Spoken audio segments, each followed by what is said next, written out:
오늘 말씀도 지난주에 이어서 다니엘서 상고하도록 합니다. 다니엘서 3장 1절부터 18절까지 말씀입니다. 느부갓네살 왕이 금으로 신상을 만들었으니 고는 60규빗이요 광은 6규빗이라. 그것을 바벨론 도의 두라 평지에 세웠더라. 느부갓네살 왕이 보내어 방백과 수령과 도백과 재판관과 재무관과 모사와 법률사와 각 도 모든 관원을 자기 느부갓네살 왕의 세운 신상의 낙성 예식에 참집하게 하며 이에 방백과 수령과 도백과 재판관과 재무관과 모사와 법률사와 각도 모든 관원이 느부갓네살 왕의 세운 신상의 낙성 예식에 참집하여 느부갓네살 왕의 세운 신상 앞에 서니라. 반포하는 자가 크게 외쳐 가로되 백성들과 나라들과 각 방언하는 자들아, 왕이 너희 무리에게 명하시나니 너희는 나팔과 피리와 수금과 삼현금과 양금과 생황과 및 모든 악기 소리를 들을 때에 엎드려 느부갓네살 왕의 세운 금 신상에게 절하라. 누구든지 엎드려 절하지 아니하는 자는 즉시 극렬히 타는 풀무에 던져 넣으리라 하매 모든 백성과 나라들과 각 방언하는 자들이 나팔과 피리와 수금과 삼현금과 양금과 및 모든 악기 소리를 듣자 곧 느부갓네살 왕의 세운 금 신상에게 엎드려 절하니라. 그때에 어떤 갈대아 사람들이 나와 유다 사람들을 참소하니라. 그들이 느부갓네살 왕에게 고하여 가로되 왕이여 만세수를 하옵소서.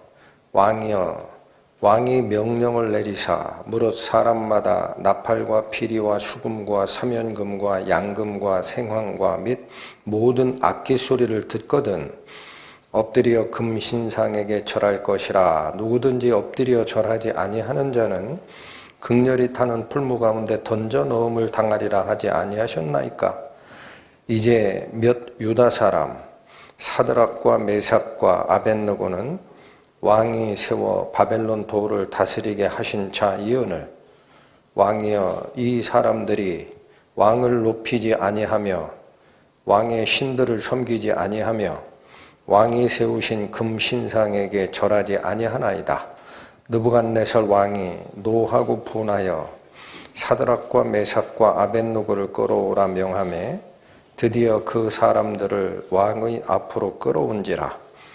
느부갓네살이 그들에게 물어 가로되 사드락 메삭 아벳느고야 너희가 내 신을 섬기지 아니하며 내가 세운 금 신상에게 절하지 아니하니 짐짓 그리하였느냐. 이제라도 너희가 예비하였다가 언제든지 나팔과 피리와 수금과 삼현금과 양금과 생황과 및 모든 악기 소리를 듣거든 내가 만든 신상 앞에 엎드려 절하면 좋거니와 너희가 만일 절하지 아니하면 즉시 너희를 극렬히 타는 풀무 가운데 던져 놓을 것이니 능히 너희를 내 손에서 건져낼 신이 어떤 신이겠느냐. 사드락과 메삭과 아벳느고가 왕에게 대답하여 가로되 느부갓네살이여 우리가 이 일에 대하여 왕에게 대답할 필요가 없나이다. 만일 그럴 것이면 왕이여 우리가 섬기는 우리 하나님이 우리를 극렬히 타는 풀무 가운데서 능히 건져내시겠고 왕의 손에서도 건져내시리이다. 그리 아니하실지라도 왕이여 우리가 왕의 신들을 섬기지도 아니하고 왕의 세우신 금 신상에게 절하지도 아니할 줄을 아옵소서. 기도하시겠습니다. 하나님 아버지, 오늘은 다니엘서 3장 전반부, 다니엘의 세 친구가 절대 권력자 느부갓네살 앞에서 보인 그들의 진정한 신앙의 모습에 대하여 살피고자 합니다. 이 사례들이 글자와 문자로만 저희 머릿속에 머물게 하지 마시고 이 시대를 살아가는 저희 성도들이 가슴 속에 새기고 어떠한 신앙을 가져야 되는지를 깨닫고 바로 세우는 금과 옥조로 작용할 수 있도록 저희를 이끌어 주시고 저희 손을 잡아 인도하여 주옵소서. 예수님 이름으로 기도 올립니다. 아멘. 오늘 저희가 살피고자 하는 이 내용의 핵심은 다니엘의 세 친구가 있습니다. 그들이 나는 새도 떨어뜨린다라는 절대 권력을 가진 느부갓네살의 위협 앞에서 진정한 신앙이 무엇인가를 몸소 보여줬다라는 사실입니다. 그래서 오늘날을 살아가는 우리에게도 바로 핵심이 이겁니다. 진정한 신앙이란 무엇이냐? 다들 입으로는 믿는다라고 입술을 벌려 이야기를 하지만 진정한 신앙이 과연 무엇이냐? 하나님께서 인정하시는 신앙이 어떤 것인지 살피는 은혜 속으로 들어갑니다. 1절 보십니다. 느부갓네살 왕이 금으로 신상을 만들었으니 고는 60규빗이요. 고는 높이죠. 광은 6규빗이라. 광은 폭입니다. 폭. 자, 그래서 여기 느부갓네살 왕이 일단 신상을 어마어마하게 거대한 신상을 만듭니다. 여러분 높이가 60규빗이면은 현대적 척도로는 1규빗을 대략 0.5m로 보라고 그랬죠? 여기서부터 여기까지의 길입니다. 이게 대충 45cm에서 50cm 사이로 봅니다.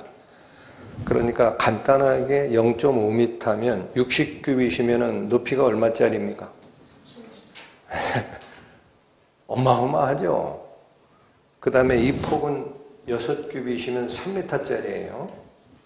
이러한 신상을 만들어 놨다라는 겁니다. 그래서 여기 하나 저희가 살피고자 하는 건 이 신상의 사이즈가 있어요. 사이즈. 이 사이즈가 무슨 의미를 가질까 하고 저 나름대로 조금 더 연구를 해보니까 여러분 60진법이 있습니다. 60진법. 우리가 쓰는 것은 10진법이죠. 아시죠? 1, 2, 3, 4, 5, 6, 7, 8, 9, 10 하고 나서 한 단위가 올라가요. 100, 200, 300, 400, 500, 600, 700, 900. 100백이 아니라 1000으로 가요. 이게 10진법인데 60진법은 1에서 60을 가고 다시 시작하는 거예요. 이 60진법이 언제 만들어졌는가 봤더니 고대 메소포타미아 문명 시대에 시작이 됐다고 합니다. 그러니까 인류 최초의 문명 때 60진법이 시작이 돼요. 그리고 바벨론 제국 때 그 체계가 완성됐다라고 합니다. 그래서 왜 하필이면 60진법을 만들었을까 해서 봤더니 그 당시 천문학, 세상이 움직이는 이 원리를 알고자 했던 바벨론 제국, 고대 제국에서 천문학, 이것을 발전시키는데 이 60진법이 기본이 됐다라는 거예요. 무슨 소린가 하고 좀 더 들어가 봤더니 여러분 공간을 우리가 측정합니다. 천문학이라는 것은 공간과 시간에 대한 학문이에요. 공간을 측정한다고 할 때 내가 바라보는 방향이 있어요. 한 바퀴 삥 돕니다. 이렇게 하면은 몇 도 움직였다고 해요? 360도죠. 그게 뭐 곱하기 뭐냐? 60도 곱하기 6이에요. 여기 60진법이 나와요. 이게 공간을 측정하는 그 당시에 60진법이 사용된 예입니다. 시간을 측정할 때도 60진법이 사용이 됩니다. 한 바퀴 돌면 360도라는 것에 착안을 했던 것 같아요. 그래서 우리 스스로 도는 거 말고 태양을 한 바퀴 도는데 얼마가 걸리느냐. 우리는 이제는 과학적으로 그게 365. 얼마 1. 그래서 4년이 가면은 366일이 되는 거예요. 점 얼마가 있으니까. 이걸 알지만 그 당시에는 아주 심플하게 360일로 봤습니다. 그래서 음력 한 달 30일이 12번 지나가면 360일이 되거든요. 근데 안 맞으면 어떻게 해요? 윤달을 두는 거죠. 윤달. 그렇게 억지로 맞췄어요. 그러니까 공간을 측정할 때도 360도, 시간을 측정하는데도 360일. 그래서 1시간은 60분이고 1분은 60초죠. 이런 것들이 지금 현재 우리가 살아가는 시대에 남아있는 60진법의 흔적입니다. 복잡한 얘기는 거기까지만 하겠습니다. 거기까지만. 그러면 이 60진법을 나타내는 60이라는 숫자는 바벨론 제국에서 뭐를 상징하는 거냐? 신의 수라고 그래요. 지금 여기 신상의 폭이 6규빗, 높이가 60규빗이라고 하죠. 여러분 바벨론도 똑같이 이 단위를 써요. 이스라엘만 쓴 단위가 아니에요. 바벨론도 똑같이 이거를 한 규빗이라 그래요. 단위가 다르게 부르죠. 그래서 그들이 얘기하는 6 곱하기 60짜리 신상을 세웠다라는 뜻이 뭘까? 저는 개인적으로 시간과 공간을 주관하는 최고신을 형상화한 겁니다. 그 당시 신바벨론 제국에서 섬겼던 최고신이 마르둑이에요. 마르둑. 베일이라는 거는 여기 잠깐 참고하세요. 바벨론 제국에서 얘기하는 베일이라는 거는 우리 기독교에서 얘기한 하나님의 의미예요. 그 보통 명사예요. 마르둑은 뭐냐면 고유명사입니다. 우리가 하나님의 고유한 이름을 뭐라고 불러요? 여호와라고 하죠. 이해되셨습니까? 그래서 바벨론 제국에서 최고신을 벨이라고도 하고 뭐라고도 하느냐? 고유명사를 붙여서 마르둑이라고 그래요. 그래서 지금 느부갓네살 왕이 6규빗에 60규빗짜리 신상을 세운 것은 온 우주를 통틀어서 자기가 생각할 때 최고신인 마르둑을 형상화시킨 겁니다. 자, 다시 1절을 보시면 이걸 뭘로 만들었다고 돼 있어요? 금으로 만듭니다. 이게 무슨 뜻일까요? 여러분 왜 이게 금으로 만들어요? 그래서 이 역사학자 헤로도투스 이런 사람들은 추정하기를 이 금신상의 도금이라고 하죠. 도금. 맥기한 금의 무게가 한 200톤 정도쯤 들어갔을 거다라고도 얘기를 합니다. 근데 그건 중요하지 않습니다. 전체를 금으로 입혀버렸어요. 그래서 그게 무슨 뜻이냐면 여러분 3장 바로 전 우리가 2장에서 느부갓네살 왕이 꾸었던 거기는 머리만 금이고 요 가슴 부분은 은이고 배와 넓적다리는 노시고 양 종아리 밑에 쪽이 철인 금, 은, 노, 철로 된 그런 신상의 꿈을 꾼 것을 하나님께서 다니엘을 통해 해석한 내용이 방금 전에 있었습니다. 2장에. 그 다음에 3장은 곧바로 일어난 일은 아니라고 그래요. 역사학자들이나 신학자들이 추정하기에 7, 8년 이상 흐른 뒤다라고 얘기를 합니다. 근데 그것도 추정이 중요한 건 아니에요. 어쨌든 그 뒤에 일어난 일인데 뭐냐면 느부갓네살 왕이 2장에서 꾸었던 신상의 의미가 뭐라 그랬어요? 머리 금은 느부갓네살 왕이 다스리는 바벨론 제국이다. 근데 이게 쇠퇴하면은 그 다음 금보다 못한 은의 제국이 온다. 그리고 나서 노새 제국이 오고 철의 강함으로 온 세상을 지배하는 철의 제국이 오고 달이 발가락은 흙과 철이 섞여 있기 때문에 그들이 나눠지고 결혼 동맹을 맺는다 하더라도 하나로 합하지 않을 것이다. 그리고 거기서 끝나질 않았어요. 그 바로 흙과 철이 섞여 있는 발 부분을 뭐가 때려요? 사람의 손에 의하지 아니하고 움직이는 돌, 그게 살아있는 돌, 그게 딱 그 부분을 때리니까 이 신상이 밑에서부터 쫙 다 부서지고 먼지가 돼서 다 날아가고 때렸던 돌이 점점 커져가지고 온 세상에 찼다라는 이 꿈. 그러면 바벨론 제국의 황제 느부갓네살의 제국은 금으로 끝나잖아요. 예? 근데 지금 이 신상을 다 뭐로 입혔다? 그 무슨 뜻이에요, 그게? 예, 바로 이겁니다. 자신이 다스리는 바벨론 제국의 영광이 전체에 미치기를 원하는 느부갓네살의 욕망입니다. 이게 표현된 거예요. 응? 그래서 이것은 하나님께서 보여주신 꿈의 내용을 한참 시간이 흘렀다고 본다 그래서 한 7, 8년 이상 흘렀다고 봅니다. 이게 지나니까 느부갓네살은 이거를 바꿔버리는 겁니다. 하나님이 해석해낸 꿈의 내용이 분명히 있는데 그때 자기가 다니엘을 그 하나님의 대리자로 인정하고 밑에 절까지 했잖아요. 예물까지 바치고. 시간이 지나니까 그건 싹 잊어먹었어요. 뭐를 잊어먹었을까?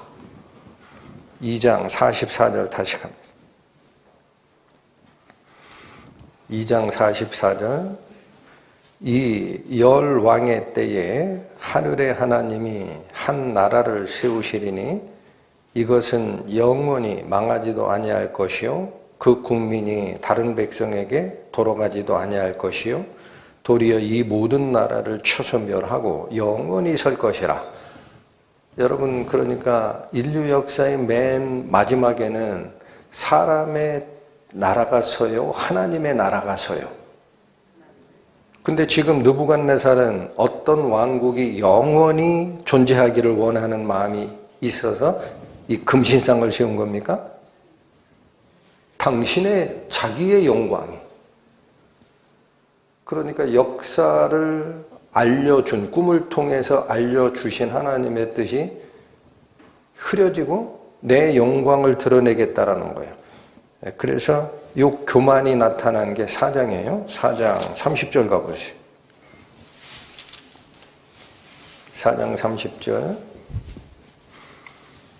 나 왕이 말하여 가로되 이 큰 바벨론은 내가 능력과 권세로 건설하여. 자, 하나님이 주셨다, 자기가 했다. 자기가 했다. 나의 도성으로 삼고 이것으로 내 무엇을 위엄의 영광을 나타낸 것이 아니냐. 그래서 전체를 바벨론 제국을 상징하는 꿈속의 이 신상, 머리 부분에 대한 그 소재를 전체를 입혔다라는 겁니다. 왜 이럴까요? 왜 이러죠? 여러분,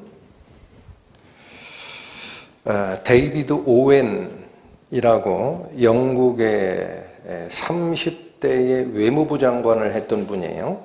아주 똑똑한 분이죠. 그의 원래 직업은 의사입니다. 그런데 이분이 2009년에 논문 하나를 발표합니다. 다른 사람하고 같이 공동 저자로. 그 논문에서 어떤 이론을 발표하느냐, 휴브리스 증후군이라는 것을 발표합니다. 휴브리스 증후군. 그 무슨 소린가 했더니 이게 바로 헬라에서 나온 단어예요. 영어로는 휴브리스인데 원래는 휘브리스입니다. 휘브리스. 원래 발음에 가깝게 하면. 그럼 이 헬라어의 뜻이 뭐냐 했더니 휘페르라는 단어에 바루노라는 단어가 합쳐서 휘페르 바루노 휘브리스. 이게 원래 정의의, 이 용어의 정의예요. 그 무슨 뜻이냐 했더니 휘페르가 위로예요. 위로. 바루노라는 것은 압박하다, 누르다 이런 뜻입니다. 좀 이상하죠. 누를 땐 아래로 누르는 거 아니에요? 근데 왜 위로 누른다라는 이 휘브리스가 그 뜻입니다. 이 용어를 쓰느냐 했더니 요 데이비드 오웬이 2009년에 논문을 낸 것은 과거에 있었던 현상들을 학술적으로 정리한 거지 이 사람이 창안한 논리가 아니에요. 그분이 역사를 뒤져봤습니다. 자기가 외무부 장관을 하고 정치권에 있어 봤거든요. 있어 보니까 뭐냐면 절대 권력자가 부패하고 독선적으로 가는 현상이 있더라는 거예요. 그래서 역사를 고증해서 올라가 봤더니 고대로부터 바로 이 휘브리스라는 단어를 쓰더란 얘기예요. 그게 뭐냐? 위로 압박하다가 무슨 소리야? 했더니 한마디로 얘기하면 절대 권력자가 신의 영역까지 자기 권력을 확장시키고자 하는 오만을 나타내는 단어라는 겁니다. 지금 누가 빠진 거예요? 느부갓네살 왕이 빠진 거예요. 하나님이 네 역사가 아니야 그랬어요. 네 역사는 머리통이야. 그죠? 그 다음에 다른 나라가 쓰고 다른 나라가 쓰고 또 다른 나라가 쓰겠지만 그걸로 인류 역사가 끝나는 게 아니다. 하나님의 나라가 온다. 알려줬잖아요. 한 7, 8년, 10년 지나니까 싹 잊어먹고 전체 역사를 뭐로 꾸며버렸어요? 바벨론의 영광 금으로 싹 입혀버렸어요. 그러니까 이게 뭐예요?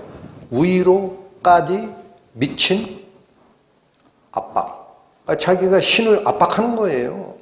응? 절대 권력자가 가진 오만이 어디를 밀고 있는 거예요? 하늘의 세계, 신의 세계까지 퍼진 증상이다. 그래서 요 데이비드 오웬이 발표한 2009년에 이 논문에서 휘브리스 증후군이라는 뜻은 뭐냐? 절대 권력을 갖게 되면은요, 과도한 자신감이 생긴답니다. 또 반대 의견을 수용하지 않게 되고 그 결과 자신의 판단과 능력이 맞다라는 과신에 빠져요. 그 결과 모든 결정을 어떻게 하느냐? 독재적으로 합니다. 그 결정이 잘못됐을 때 나타나는 사회적인 문제점이나 피해는 생각을 하질 않아요. 이거를 얘기하는 게 2009년에 데이비드 오웬이 발표한 뭐다? 휘브리스 증후군이다. 자, 지금 이 느부갓네살 왕이 빠진 이 금신상을 세우고 절하라라는 게 바로 신의 영역까지 확장된 절대 권력자의 오만한 모습이다라는 겁니다. 2절로 갑니다. 느부갓네살 왕이 보내어 방백과 수령과 도백과 재판관과 재무관과 모사와 법률사와 각 도 모든 관원을 자기 느부갓네살 왕의 세운 신상의 낙성식에 참집하게 합니다. 참집이라는 건 참여해서 모이란 얘기예요. 한자 두 개를 생각해요. 거기에 참석해서 모이라. 그래서 2절 이 내용을 보면은 누구를 모았다라는 거냐 이거예요. 대상자가 누구냐가 여기 나옵니다. 거기 보면 방백, 수령, 도백 이런 말이 나오죠. 그래서 이 단어들을 원어를 통해서 쫓아가 봤더니 방백이라는 거는 지방 수령을 얘기합니다. 지방할 때 방자예요. 방백. 그 다음 수령이라는 것도 행정관을 나타내는 용어라고 합니다. 도백은 무슨 뜻이냐? 바벨론 제국이 여러 도를 가지고 있죠. 한두 나라를 다스리는 게 아니에요. 그걸 다 각각 도라고 그래서 도. 우리가 대한민국에 충청도 있고 전라도, 경상도 있듯이 그 도예요. 그래서 도백이라는 건 그 지방 총독을 나타내는 단어입니다. 그러니까 여기는 지방장관이나 행정관이나 총독을 얘기하는 뜻이네. 그러면 중앙정부의 관료들이 아닌 거죠. 이해되셨어요? 감을 잡으셔야 돼요. 그래서 쭉 설명을 하다가 뒤에 또 뭐라고 나오느냐. 각 도 모든 관원을 모았다라는 거예요. 각 도라는 건 뭐예요? 지방에 있는 지방 통치자들의 전체를 모은 거예요. 그죠? 이게 목적입니다. 신상에게 절하라 하는 이 명령의 핵심이 뭐냐? 주된 목적이 중앙관서에 자기가 직접 회의하고 지시하고 하는 그들이 아니에요. 누구를 부른 거예요? 지방장관들을 부른 거예요. 각 도에. 그래서 어떤 신학자는 이 예레미야서에 가보면 남유다 마지막 왕 시드기야가 자기 그 수행원들을 이끌고 느부갓네살을 예방했던 기록이 나와요. 그래서 아마 이 시드기야가 느부갓네살을 방문하러 갔던 이게 바로 이 명령의 결과다라고까지 보는데 알 길은 없습니다. 추정이죠. 어쨌든 다 긁어 모았어요. 그래서 신학자들이 요 2절의 상황을 뭐라고 표현하느냐? 실제로 바벨론 제국을 통치하는 과정에 느부갓네살에게 반기를 들었던 사례가 종종 있었다고 합니다. 그래서 바로 그 반역의 가능성이 큰 지방 통치자들을 대상으로 정신교육 시키는 거예요. 한마디로. 그래서 전부 모아라 이거예요. 각 도의 모든 관원들을 거기 2절에 보면 느부갓네살 왕이 보내어라는 말이 있죠. 보낸다는 게 뭐예요? 파발말을 띄운 거예요. 다. 야, 너는 예루살렘 유다에 가. 시드기야한테 가라. 예를 들면 너는 그 시리아 아람 왕에게 가라. 너는 이집트 다스리는 거기로 가라. 너는 터키 쪽에 있는 거기로 가라. 제가 지도 한번 보여드렸죠. 각 도에게 황제의 명을 전하는 사람들을 파송해가지고 다 모으라고 한 겁니다. 다. 그래서 지방의 통치자들을 대상으로 복종의식에 참여시키고 충성맹세를 하게 하는 일이 바로 이 신상의 본래 설립 목적이었다. 3절 갑니다. 이에 방백과 수령과 도백과 재판관과 재무관과 무사와 법률사와 또 나옵니다. 이걸 한마디로 정리한 거예요. 각 도 모든 관원이 느부갓네살 왕의 세운 신상의 낙성식에 참집하여 느부갓네살 왕의 세운 신상 앞에 서니라. 자, 소집이 돼 있어요. 그대로. 그러니까 여기 하나 궁금하신 적이 있었을 거예요. 다니엘은 여기에 포함이 안 되죠. 오늘 이야기에 다니엘이 포함돼요, 안 돼요? 안 돼요. 다니엘의 세 친구만 문제가 된다고. 사드락과 메삭과 아벳느고만. 그럼 다니엘이 거기 있었으면 신상에 절했겠어요, 안 했겠어요? 당연히 안 하죠. 왜 다니엘은 문제가 안 돼요? 지금 모집한 이 모집단들이 다 지방장관이 목적이었다는 거예요. 다니엘은 거기 들어갈 필요가 없다고. 이해가 되시죠? 그 다니엘에 대한 송사는 나중에 뒤에 나옵니다. 그래서 사자굴에 또 집어넣어요. 다니엘을 말 안 듣는다고. 좀 기다리시라고. 요건 예고편, 그게 본편이야. 자, 어쨌든 그래서 지방장관이 다 와서 신상 앞에 섰다. 이게 3절 말씀이고 4절부터 6절까지 반포하는 자가 크게 외쳐 가로되 백성들과 나라들과 각 방언하는 자들아. 자, 여기 선언하는 말이 각 방언을 한다라는 게 무슨 뜻이에요? 바벨론 말을 하는 사람들이 아니에요. 그러니까 지방에서 모은 거니까 여기는 히브리어하고 여기는 예를 들어 아람어하고 저기는 터키어하고 뭐 할 거 아니에요. 그죠? 그러니까 바로 이 모든 자들아 라는 뜻이에요. 왕이 너희 무리에게 명하시나니. 자, 이제 명령을 전한다. 5절 너희는 나팔과 피리와 수금과 삼연금과 양금과 생황과 모든 악기 소리를 들을 때에 엎드려 느부갓네살 왕의 세운 금신상에게 절하라. 명령이 뭐가 떨어져요? 여기 이거를 바벨론 술사들이 와가지고 사드락과 메삭과 아벳노고를 참소할 때도 요 무슨 악기가 들릴 때에 이 말이 쓰이고요. 느부갓네살이 사드락과 메삭과 아벳노고를 불러서 다시 기회를 한번 줄 때도 이 악기 소리가 다 제시가 됩니다. 이게 중요하다라는 거예요, 여러분. 시간 나셔서 집에 가 다시 보세요. 신상에게 절하지 아니하면 이 말을 할 때 반드시 앞에 무슨 말을 쓴다. 이러이러한 악기 소리가 들릴 때라는 말을 반드시 빼놓지 않고 설명한다라는 거예요. 그 얘기는 이게 의미가 있다라는 거죠. 그래서 자, 음악이 왜 중요하냐 이게. 그리고 이 음악 소리가 날 때에 절하라. 이게 5절의 명령인데 하지 아니하면 6절입니다. 누구든지 엎드려 절하지 아니하는 자는 즉시. 여러분 재판 과정이 있어요, 없어요? 없어요. 즉각적 처벌이 간다. 극렬히 타는 풀무에 던져 넣으리라. 여러분 그 풀무라는 거는 뭐가 풀무인지 아시죠? 대장간, 옛날에 대장간에 가면은 쇠를 달굴 때 숯에다가 불을 지피고 이 밑에서 바람으로 팍팍 부는 게 있어요. 그러면 그 파란 불이 올라와요. 거기에 쇠를 넣으면 쇠가 녹아요. 그게 풀무입니다. 그냥 불이 아니에요. 이 극렬히 타는 풀무에 던져 넣으리라. 이게 불순종 시의 처벌 선언입니다. 근데 중요한 거는 아까 얘기 좀 다시요.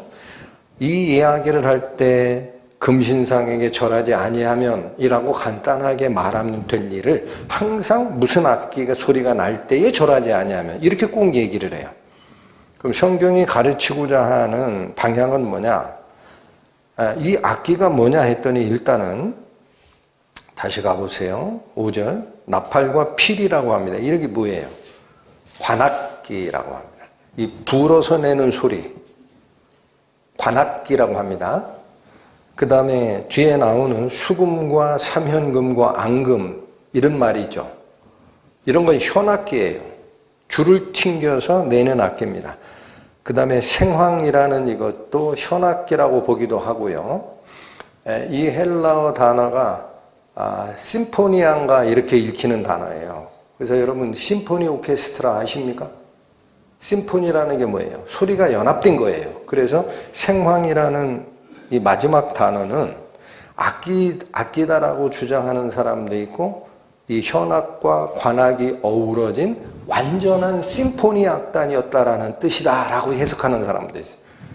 그거 뭐 논란 삼을 필요 없습니다. 어찌됐든 관악기와 현악기가 다 모이는데 이 언어를 쫓아간 사람들은 이게 바벨론 지역의 악기만 모은 게 아니라 그래요. 여러분 지도 그려주세요. 바벨론 제국이 어디까지 미쳐요? 이란 쪽에서 시작해서 밑으로는 이스라엘까지 저쪽 서쪽으로는 터키 근방까지 갑니다. 그리스를 지배했어요? 못했어요? 못했어요. 근데 여기 악기 중에 2개인가 3개인가 그리스어의 어원을 가지고 있어요. 그러니까 바벨론 제국이 사용하는 악기만 동원된 게 아니고 전 세계 악기가 다 동원된 거예요.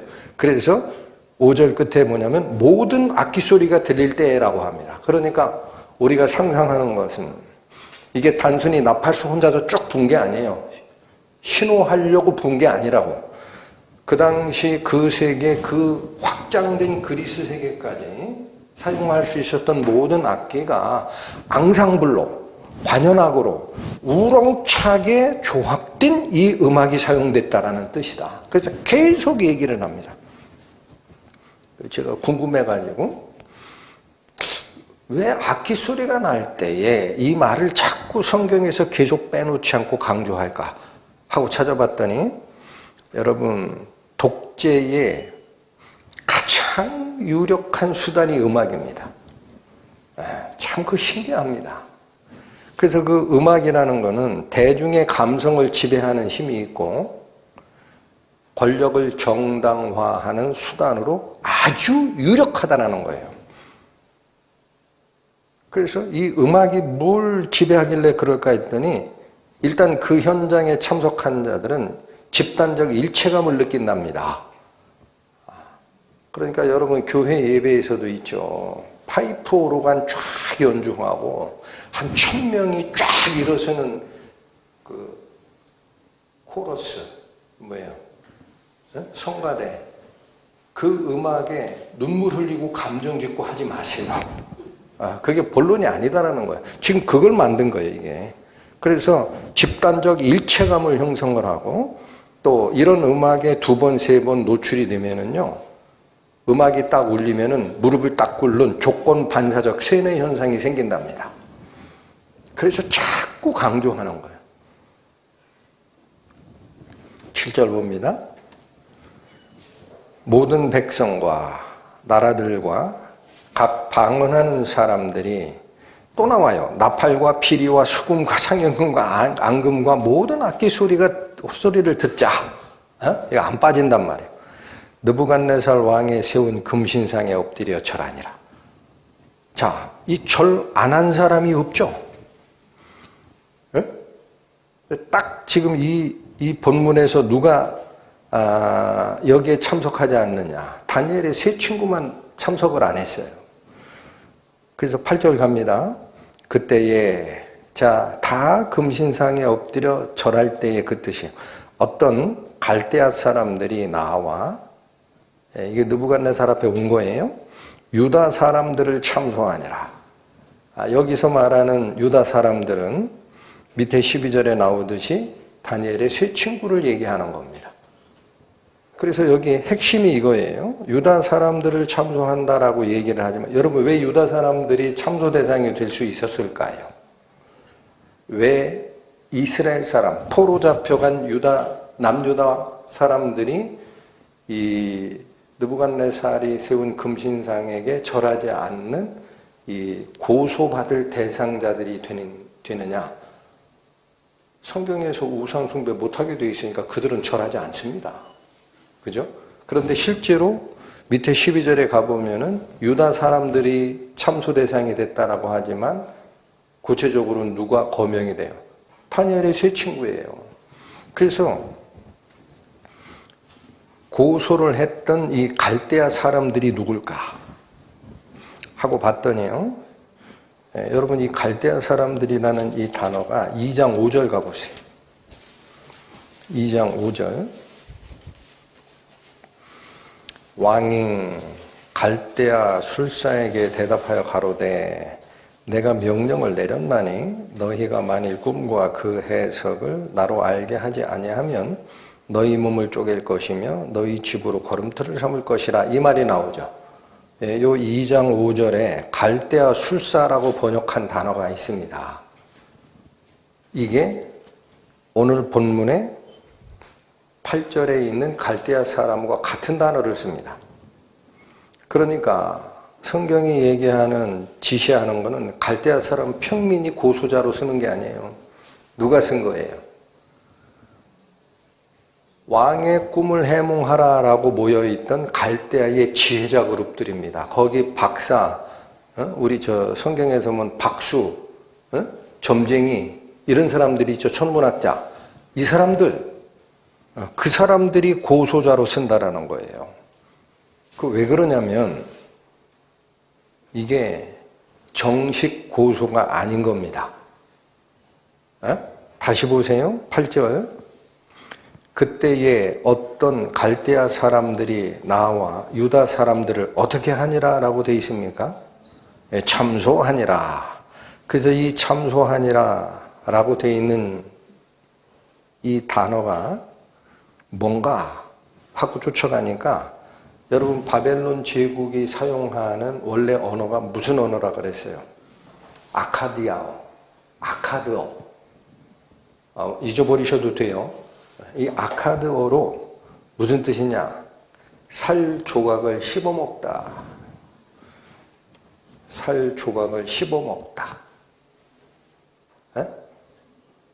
그래서 여러분 여기 사람이 서 있으면은 이 사람 살을 내가 뜯어가지고 살을 씹어먹다라는 것은 정상적인 걸까요? 음해하다라는 뜻일까요? 그래서 이 참소하다라는 이 단어가 여러분 아카드에서 있죠. 법률적으로 실정법을 위반하고 잘못한 사람을 소송 걸 때 쓰는 단어가 아니에요. 여기 참소하다라는 단어는 험담하고 무너뜨리고 잡아먹고 싶어서 하는 고소를 얘기할 때 쓰는 단어더라. 이해가 되죠? 오늘날도 뭐라고 하냐면 자꾸 헐뜯지 마라 그러잖아. 또 뒤에서 쉬운 말로 뭐라 해요? 야, 그 사람 자꾸 씹지 마라 그러지. 오늘날도. 그죠?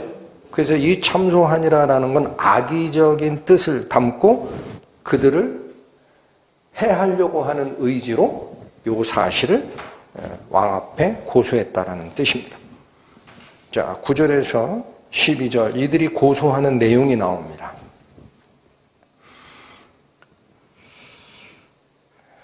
잠깐만. 그러면 아까 얘기한 이 갈대아 사람이라는 이 단어가 2장 5절에 갈대아 술사라고 번역된 그 단어랑 같은 단어를 쓴다라는 건데 왜 하필이면은 그 행사장의 참관인이나 또는 감독관이나 또는 왕이 파견한 감시자들이 고소를 하지를 않고 왕의 꿈을 해몽할 때 불렀던 갈대아의 지혜자그룹, 박사, 무당, 점쟁이 이 사람들이 고소로 참여했을까라는 거예요. 왜 그랬겠어요? 시기와 질투입니다. 그래서 항상 정치 권력 밑에는 시기와 질투, 파벌이 나오는 거예요. 여러분 2장 48절 가보세요. 그 꿈을 해몽하는 이 일 후에 위기질서가 어떻게 세팅이 됐었느냐? 2장 48절 왕이 이에 다니엘을 높여서 귀한 선물을 많이 주며 세웁니다. 뭐로 세우느냐 했더니 바벨론 온 도를 다스리게 합니다. 이건 총리로 세운 거예요. 바벨론 지역 전체를 다스리는 총리로 세우고 또 바벨론 모든 박사의 뭐로 삼았다? 그러니까 보세요. 여기 지금 2장에서 다니엘과 세 친구가 불려갈 때는요. 그 10대라고 봐요. 10대. 20도 안 됐어요. 지금 훈련받고 있어요. 3년 훈련받은 상태야. 맞죠? 바벨론 느부갓네살 왕 제2년에 이 일이 일어났어요. 여긴 때가 나와요. 그러면 다니엘과 세 친구가 3년 동안의 그 훈련을 간 마친 때예요. 그 잘해야 20살 넘었을까 말까. 대부분의 신학자들은 10대다 합니다. 10대. 어린애예요. 어린애. 근데 그 어린애를 바벨론 박사에 뭐로 삼아요?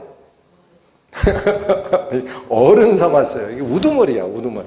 그러니까 그 갈대아 술사들이 얼마나 시기 질투가 있어요. 야, 저 머리에 피도 안 마른 놈이 우리 위에 대장 노릇한다. 그 다음에 오늘 문제가 된 다니엘의 세 친구는 다니엘이 요청을 해서 49절 왕이 또 다니엘의 청구대로 사드락과 메삭과 아벳느고를 세워서 뭐를 맡겨요? 바벨론 도의 일을 다스리게 합니다. 지방장관을 맡겨요.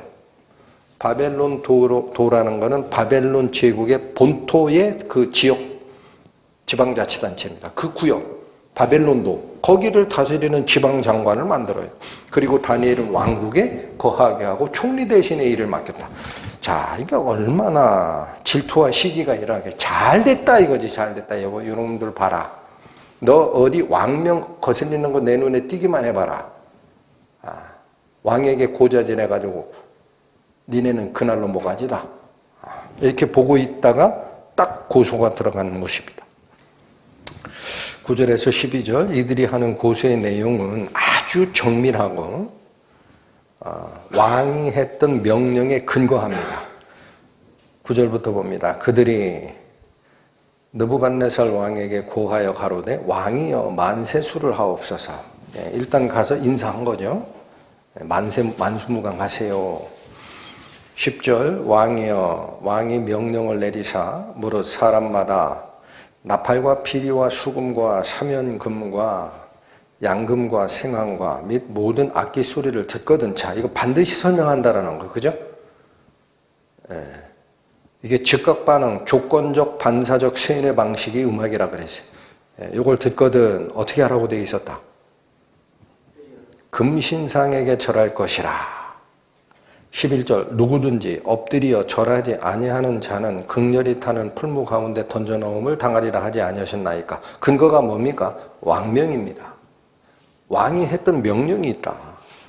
그런데 12절 이제 몇 유다 사람, 자 실제 이름이 거명이 되죠.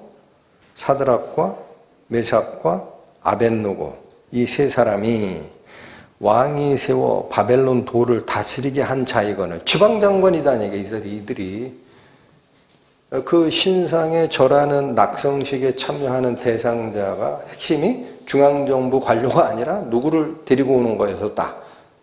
지방 다스리는 방백, 도백. 그죠? 그러니까 이들은 필수 참석 대상자였어요. 다니엘의 세 친구는. 그게 지방장관이거든. 바벨론 도를 다스리게 하는 지방장관의 역할을 하거든. 그러니까 필수 참석자였는데 바로 그들이 바벨론 도를 다스리게 한 자이거늘 왕이여 이 사람들이 왕을 높이지 아니하며 왕의 신들을 섬기지 아니하며 왕이 세우신 금 신상에게 절하지 아니하나이다. 이거 빼도 박도 못하죠. 여러분 시기 질투로 다니엘의 세 친구를 고소한 핵심 내용이 뭐냐? 왕을 높이지 않았다라는 겁니다. 나머지는 법적 요건을 얘기하는 거니까 그렇게 신경 안 써도 돼요. 왕을 높이지 않았다. 또 하나가 있어요. 왕의 신들을 섬기지도 않았다. 자, 그러니까 인간 세상에서는 나는 새도 떨어뜨린다라는 절대 권력자인 왕명도 거절하고 두 번째가 있어요. 하늘의 세계에서는 왕이 섬기시는 신이 마르둑 신이 우주를 다스리는 최고 신인데 그 신도 섬기기를 거절했나이다.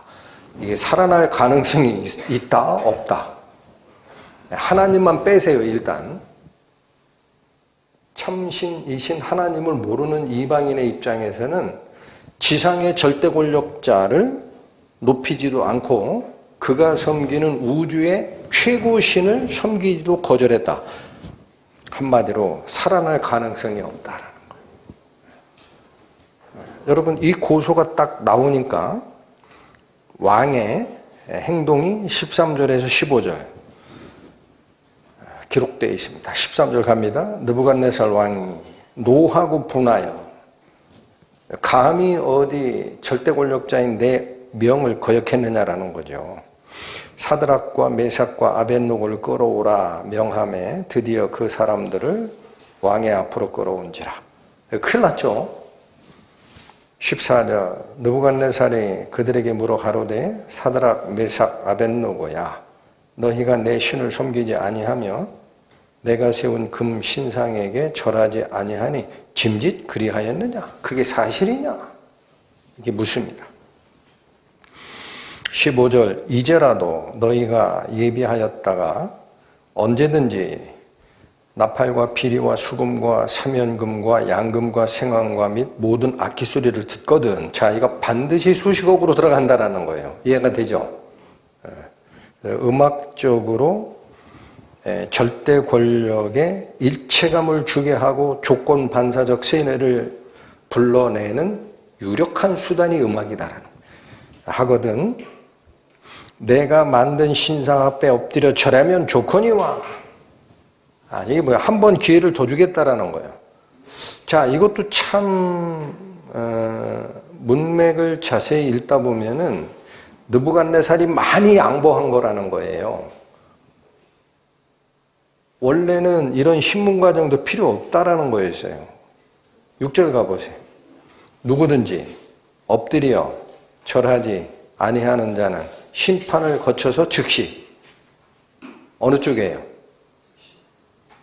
안 읽어보시네? 즉시예요. 발견되자마자예요. 극렬히 타는 풀무불에 던져 넣으리라. 이거 발견됐잖아. 그럼 넣어야 되죠. 근데 느부갓네살이 15절에 보면 한 번 기회를 더 주겠다라는 거. 지금이라도 좋다. 얘들아. 세 사람에게 야, 셋. 지금이라도 기회 한 번 더 줄게. 준비해. 예비하였다가 그 뜻이에요. 내가 관현악단 한 번 더 불러온다 이거야. 응? 한 번 더 한다. 너 준비했다가 있지?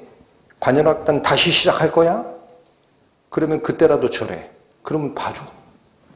한 번 기회를 더 주겠다. 더 있습니다. 너희가 만일 절하지 아니하면 즉시 너희를 극렬히 타는 불무 가운데 던져 넣을 것이라. 실행할 거다. 그 뒤가 재밌습니다. 능히 이렇게 할 것이니 능히 너희를 내 손에서 건져낼 신이 어떤 신이겠느냐. 자, 여러분 이 느부갓네살 왕이 왕명을 거역했다라는 말에 노하고 분했지만 한 번 더 기회를 준 이유가 뭘까라는 거예요. 꿈을 해몽했던 다니엘과 그 세 친구의 신적 능력이 아직 그 신적 능력에 대한 생각이 아직 남아있는 거면 얘네들은 죽이기 아깝다라는 거야. 죽이기 아깝다. 한 번 더 기회를 줄게. 그리고 나서 그렇지 않으면 극렬히 타는 풀무불에 집어넣겠다 하고 끝나지를 않고 여기 성경 말씀은 잘 읽으셔야 돼요. 느부갓네살이 마지막에 이 이야기를 합니다. 던져 넣으리니 뒤에요. 15절에 뒤 던져 넣으리니 이런 일이 일어날 것이다 라는 얘기죠. 능히 너희를 내 손에서 건져낼 신이 있겠느냐.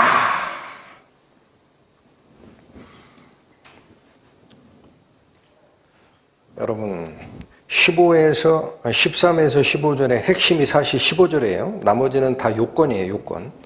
15절에 보면 한 번 기회를 더 준다라는 거야. 그러니까 준비했다가 내가 관현악단 다시 불러올 테니까 한 번 더 하자. 근데 만약에 불복종하면 어떻게 하겠다 해요. 즉시 앞으로는 다시 기회가 없다라는 거예요. 극렬히 타는 불무불에 던져 넣을 것이다. 누구 입에서 나온 최종 선언문입니까? 절대 권력자입니다. 그래서 여러분 절대 권력자에 이제는 실체적 위협이 온 거예요.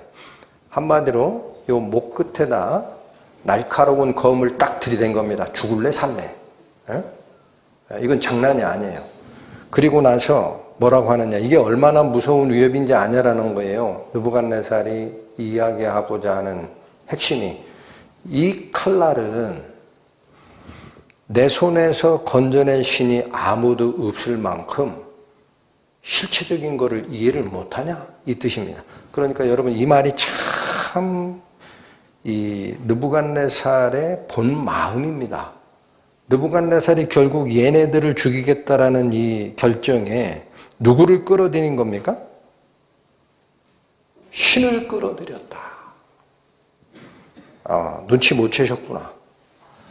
극렬히 타는 풀무불에 던져 넣으리니 그 뒤 잘 보십시오. 능히 너희를 내 손에서 건져낼 신이 있겠느냐? 에?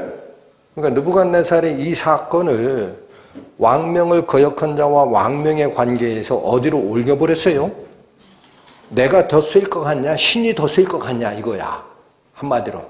이해가 되세요? 네, 자신의 실체적 권력이 쓸 것 같냐?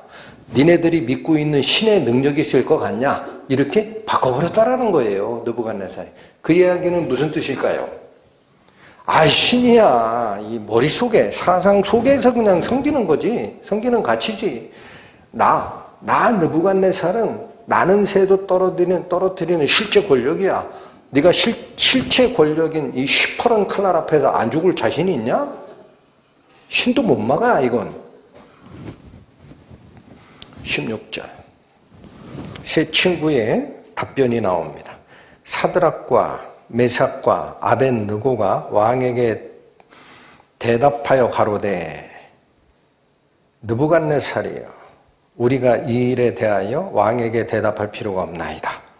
네, 여러분 이거 잘 보셔야 됩니다. 이 일에 대하여 라고 할 때 이 일이 뭘까요?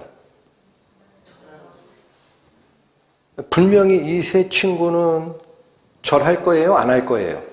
안 하지. 그러면 느부갓네살이 하는 행동이 있어요. 어떻게 하겠다라는 거예요? 극렬히 타는 풀무불에서 던져 넣을 거다. 거기서 너희를 구원해낼 신이 있느냐라고 질문했어요. 나의 실체적 위협이 너희가 믿고 있는 신의 능력보다 앞서 알겠냐? 정신 차려. 죽고 싶냐? 이 얘기를 한 겁니다. 그러니까 요 일이라는 것은 뭐냐?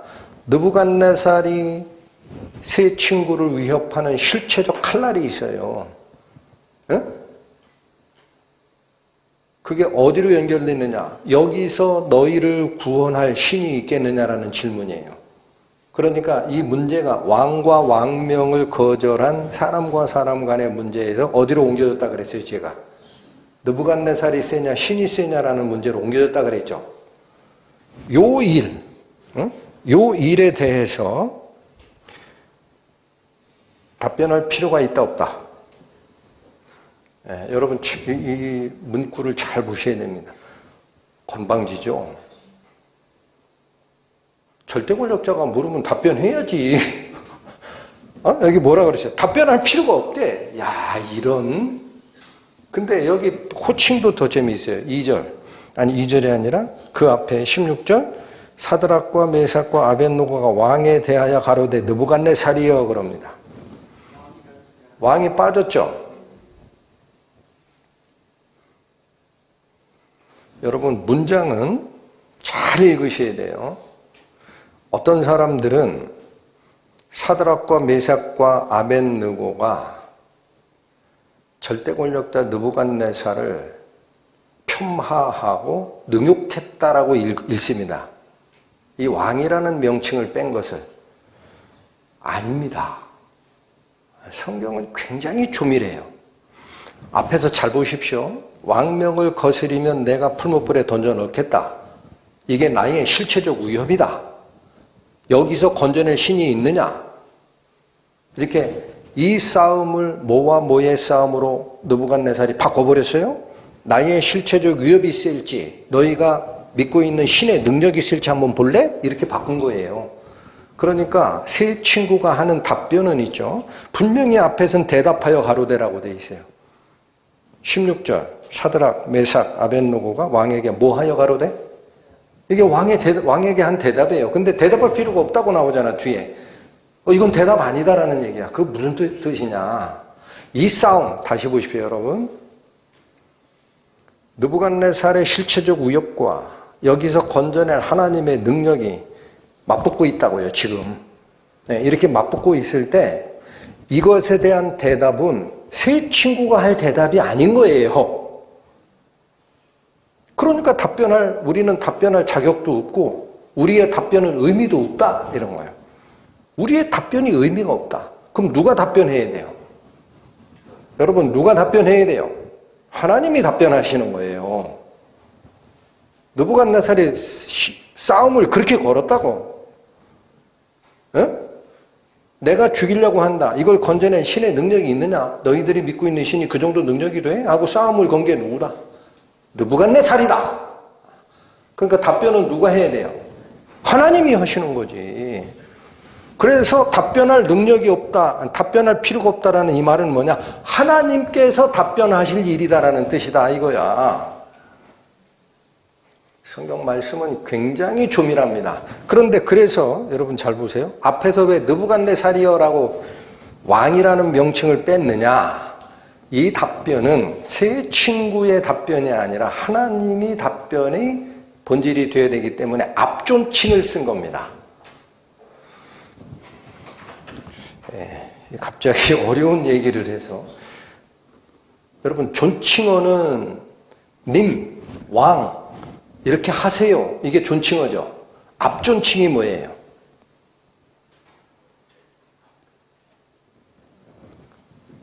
자, 설명을 드릴게요. 누를 앞자를 씁니다. 누른다라는 거예요. 누르면은 앞존칭이 아니라 비한데 왜 앞존칭이라고 하느냐? 여기 잘 보십시오. 할아버지가 계세요. 손주가 있어. 아버지가 어디 가 계셔. 그 할아버지가 손주한테 물어. 야, 네 애비 어디 갔냐?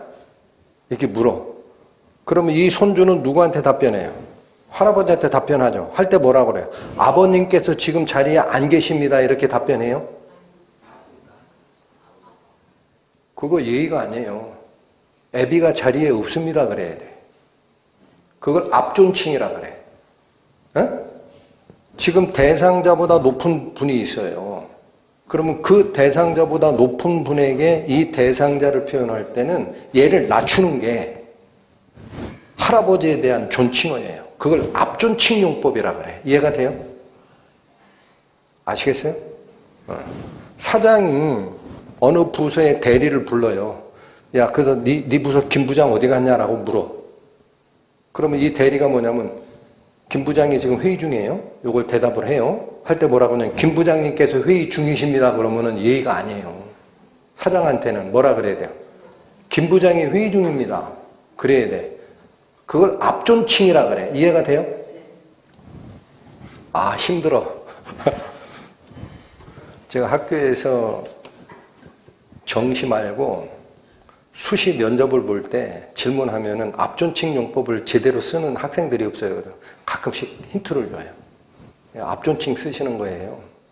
그래서 여기도 한번 시간이 좀 되니까 우리가 무슨 이야기를 할 때 있죠? 막 학생들에게 얘기할 때 저희 나라가 막 이렇게 해요. 저희 나라가 지금 발전하고 수시 논술할 때 제가 살짝 개입합니다. 그건 자기 비하니까 하지 마라. 그 왜 자기 비하해요? 겸손히 몸에 배가지고 저희 나라래. 자, 말하는 자도 한국 사람이고 심사를 하고 있는 저도 한국 사람이에요. 그러면 둘이 같은 영역에 섞여 있죠. 그건 우리나라라 그래야 돼요. 저희 나라 하면은 이 둘에 속해 있는 이 그룹을 스스로 밑으로 때리는 거예요. 그걸 자기 비하라 그래. 그 앞존칭 쓰면 안 된다, 그때는. 학생이 앞존칭 쓰는 거 알겠는데 그건 그때 쓰는 용어가 아니다. 우리나라라고 해라. 아시겠죠? 그러니까 우리나라와 다른 나라 사람이 있을 땐 저희 나라고 하는 게 겸손이지. 에? 같은 무리에 서 있을 때 그 단체 전체를 저희라고 낮추면 안 돼요. 그건 자기 비하야.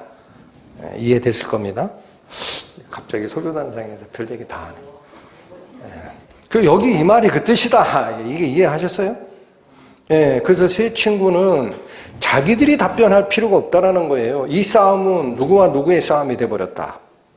절대 권력자 느부갓네살과 하나님의 능력이 맞붙고 있다. 그러니까 하나님 앞에서는 느부갓네살 왕이라는 명칭을 쓰면 안 돼요. 그래서 느부갓네살이여라고 합니다. 느부갓네살이여. 이 일에 우리가 왕에게 대답할 필요가 없습니다. 이땐 왕이라는 말을 쓰죠. 그건 왜요? 세 사람이 왕에게 하는 말이니까. 답변은 누가 해야 되는 거고 하나님이 하시는 거고. 그래서 앞존칭을 썼다가 실제 자기가 개입될 때는 왕이라고 하죠. 정밀합니다. 굉장히. 이해되셨을 줄로 압니다. 그러니까 여기 다니엘의 세 친구가 가지고 있는 지금 이 상황을 이해하는 능력과 그들의 신앙의 핵심 포인트가 절대 안 흔들리고 있는 거예요. 이 문제는 우리가 답변할 문제가 아니다. 왕이 지금 하나님을 거명했지 않냐. 하나님이 능력이 센지 내 능력이 센지 한번 해볼래? 라는 뜻 아니었냐. 자, 그래서 17절 그들이 이 상황을 정리한 게 16절이라면요. 17절은 그들의 답변입니다. 이게 가장 위대한 믿음의 용사들의 입에서 나온 답변이라고 합니다. 만일 그럴 것이면 이게 무슨 말이에요? 자, 왕께서 그럼 한번 하나님이 센지 왕의 살해 위협이 센지 한번 시험하실라고? 한번 해보실라고? 그 뜻이에요. 그래서 당신이 우리는 절 안 할 거니까 진짜 우리를 풀무불에 집어넣는 그 일이 일어날 거면 그 뜻이에요. 만일 그런 일이 일어날 것이면 왕이여 우리가 섬기는 우리 하나님이 누가? 우리 하나님이 우리를 극렬히 타는 풀무불에서 능히 건져내실 것이다. 건져낼 것도 같고 아닐 것도 같다. 능히 건져내신다. 그 말할 필요도 없다 이거예요. 100% 건진다라는 거야. 또 뭐가 있어요? 왕의 손에서도 건져내시리이다. 자, 두 가지 다 이긴다라는 거예요. 세 친구가 하는 핵심을 잘 보십시오. 우리가 섬기는 하나님은 참신이다라는 거예요. 참신. 절대 하나님이에요. 바벨론 제국이 섬기는 마르둑, 무슨 달신, 무슨 신 그런 신들이 아니에요. 딱 유일하신 신이에요. 절대신, 참신이시고 그분만이 모든 것을 만드신 창조주입니다. 이 말을 쉽게 써요. 우리가 너무 입에 쉽게 올리는데 모든 걸 창조한 신이다라는 말은 무슨 얘기냐면 물리법칙 누가 창조했냐 물어보세요. 물리법칙 스스로 존재해요? 하나님이 만드신 거예요? 그렇죠. 물리법칙을 만들고 지배하시는 분이라는 거예요. 그럼 그분이 만든 물리법칙이 있어요. 뭘까요? 불 속에 넣으면 탄다. 이게 물리법칙이야. 사람은 불 속에 극렬히 타는 풀무불에 집어넣으면 탄다. 이게 물리법칙이야. 맞죠? 그러면 그 물리법칙과 하나님이 이 물리법칙을 만든 하나님, 참신, 절대자 하나님이 붙었다고 치자 이거야. 누가 이겨요? 절대법칙을 만드시고 지배하시는 하나님이 이깁니다. 여러분, 그래서 예수께서 제자들하고 같이 갈릴리 바다에서 배 타고 갈 때 풍랑이 치고 난리가 나는데 예수님은 배 밑창에서 그냥 푹 잠만 주무세요. 그러니까 제자들이 우리가 죽겠나이다 선생이여 어떻게 좀 해주십시오. 그러니까 예수님이 딱 일어나더니 뭐라 그랬어요? 바람을 명하여 잠잠하라. 바람이 그치고 파도가 잔잔해졌죠? 제자들이 뭐라 그랬어요? 이분이 누구시기에 바람과 파도도 순종하는 거. 응? 안 믿어지시면 구원 안 받으신 거예요. 볼 것도 없어요. 내가 믿고 싶어서 믿는 게 아니에요. 그 말씀이 나를 살린 경험이 있는 자는 있죠. 응? 팥으로 메주를 쓴다고 해도 믿어져요. 그냥. 그게 이 속에 살아있는 말씀이 인도하는 거예요. 그러니까 이게 무슨 말이에요? 물리법칙을 세우시고 통제하시는 분이 물리법칙에 지배를 당합니까? 그걸 위로 넘어섭니까? 네, 여러분 보십니다. 시편 121편 구약성경 896페이지 보십니다. 전에 몇 번 읽으셨던 시편입니다. 구약 896페이지 시편 121편 5절 6절 봅니다. 5절 여호와는 너를 지키시는 자라. 여호와께서 내 우편에서 내 그늘이 되시나니 낮의 해가 너를 상치 아니하며 밤의 달도 너를 해치 아니하려로다. 여러분 햇빛의 온도가 세요? 사람이 붙여놓은 풀무불의 온도가 높아요? 네? 태양의 온도는 수천 도입니다.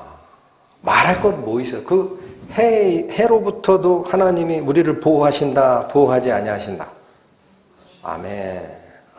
이게 왜 그래요? 물리법칙을 만드신 하나님이 물리법칙에 지배를 받는 일은 없다라는 거예요. 하나님이 하시면 전제 조건이 그거야. 항상 그런 게 아니에요. 하나님이 그 법칙을 초월할 뭔가를 하실 필요가 있을 때는 하신다라는 거예요. 그러니까 자 극렬히 타는, 다시 오세요. 다니엘서 3장 17절에 세 친구의 답변을 잘 보십니다. 만일 그럴 것이면 왕이여 우리가 섬기는 우리 하나님이 우리를 어디서부터? 극렬히 타는 풀무 가운데서 능히 건지시겠고, 자연 법칙에서도 하나님의 능력이 훨씬 뛰어나다라는 거예요. 또 하나가 있습니다. 왕의 손에서도 건지시리라. 여러분 사람이 이 당시 상황이 그래요. 신바벨론 제국의 창업자 느부갓네살은 당시에 나는 새도 떨어뜨린다는 지상의 절대 권력자입니다. 감히 그 앞에서 다른 말을 했다간 모가지입니다. 이 절대 권력자가 있다 하더라도 이 왕이 누리는 절대 권력은 어디서 나온 거예요? 어디서 나왔어요? 느부갓네살이 스스로 쟁취한 겁니까? 아시면서 답변 안 하시는 것 같아요. 2장 21절. 2장 21절. 그는 때와 기한을 변하시며 왕들을 폐하시고 왕들을 세우기도 하시며 지혜자에게 지혜를 주시고 지식자에게 총명을 주시는다. 하나님이 왕을 세우고 폐한다. 저는 이런 말씀을 들을 때 머리에 그냥 확 박혀버리거든요. 근데 들으시고 다 잊어먹나 봐. 아시면서 답변 안 하는 거 맞죠? 그러실 거야. 우리 말씀스러운 성도들이. 여러분, 왕을 폐하고 세우는 권력을 누가 가지고 계시나? 근데 그 하나님이 왕의 손에서 못 건져요? 여러분, 느부갓네살이 던진 도전이 세 친구의 입에서 정면으로 튕겨나가는 겁니다. 뜨거운 풀무불이 우리를 태운다고요? 하나님은 그거보다 능력이 크신데요? 왕의 명령이 지엄하다고요? 왕이 가지고 있는 권력이 하나님이 준 거예요. 뭔 소리를 하시는 거야? 그 얘기를 한 거예요. 자, 18절. 이들의 여기 두 절을 잘 기억하세요. 17절은요. 세 친구의 믿음을 얘기한 게 아니에요. 구분하셔야 돼. 17절은 느부갓네살이 걸었던 싸움의 본질이 내가 죽이려고 하면 내 손에서 건져내는 신이 있느냐라고 물었어요. 그래서 하나님과 느부갓네살이 하려고 하는 그 우협 간의 결론이에요. 하나님의 능력이 그걸 넘는다. 그러면 이 세 친구가 가지고 있는 믿음은 어디에 표현되어 있느냐? 18절에 있는 거예요. 18절 보십니다. 그리 아니하실지라도. 여러분, 이게 가장 위대한 신앙 고백입니다. 하나님이 반드시 그러할 능력이 있지만, 여러분 잘 보셔야 돼요. 하나님이 풀무불 가운데서 능히 건져내시겠고 그랬어요. 17절에. 이 능히라는 건 하나님의 능력은 그걸 초월한다라는 거예요. 아시겠죠? 근데 실제로 그런 일을 하실지 안 하실지는 우리가 알아요, 몰라요? 우리가 알아요, 몰라요? 하나님의 능력이 뛰어난 건 알아요. 근데 그 하나님이 그 능력을 발휘하실지 안 하실지는 땅에 살고 있는 성도가 알아요, 몰라요? 몰라요. 그건 누가 선택하시기 따름이야. 하나님이 선택하시기 따름이지. 하나님이 어떤 방식을 쓰시지 몰라요. 여러분, 그래서 나를 구원할 능력이 하나님이 계시다라는 믿음과 하나님이 나를 구원해낼 거야 라는 맹신은 다른 겁니다. 그걸 믿음으로 이해하는 사람, 하나님을 믿으면 복 준다고 하니까 분명히 우리 이번에 대학에 합격할 거야. 그거 맹신이에요. 하나님이 안 주실 수도 있어요. 능력이 없어서 안 주시는 게 아니에요. 주면 안 되기 때문에 안 주는 거예요. 그래서 하나님이 그렇게 아니하실지라도 라는 얘기는 하나님의 능력에 대한 회의적 시각이 아니에요. 그건 이미 선언됐어요. 17절에 능히 풀무불에서 구원하실 것이라. 그런데 하나님이 그 일을 할지 안 할지 모른다는 얘기야. 할지 안 할지 모른다. 그런데 그렇게 아니하실지라도, 하나님이 그 방식을 선택하지 아니할지라도 뒤에 나오는 게 이들의 믿음입니다. 우리가 왕의 신들을 섬기지도 아니하고 왕의 세우신 금 신상에게 절하지도 아니할 줄을 아옵소서. 우리 못 바꿉니다. 그러면 여기서 보이는 이 세 친구의 신앙을 어떻게 표현하는 게 가장 적절하냐면, 여러분 조건부 신앙이라는 게 있어요. 조건부. 하나님의 능력이 커요. 모든 걸 하실 수 있어요. 그래서 내가 원하는 거를 주시면 하나님은 좋으신 분, 이게 조건부 신앙이야. 그렇잖아요. 하나님 믿으려고 우상에 절하지 않았으면 당연히 구해야 된다라는 게 우리 생각이지. 그죠? 그러니까 내가 원하는 좋은 거를 주시면 하나님은 좋으신 분, 안 주시면 안 좋으신 분. 이게 조건부 신앙이야. 그런데 이들이 얘기하는 건 뭐냐면요. 하나님이 능력이 충분하신데 나를 구해낼지 안 할지는 하나님의 선택이다. 근데 하나님이 구하는 그 선택을 안 하실 수도 있다라는 거야. 그냥 순교하게 할 수도 있어요. 이 세 친구. 그래서 계속 로마 시대 이후에 순교자가 나오는 거죠. 그게 하나님의 뜻이라니까. 믿으십니까? 안 믿으십니까? 하나님이 뭐를 선택할지는 몰라. 그런데 지금 이 말이 그거예요.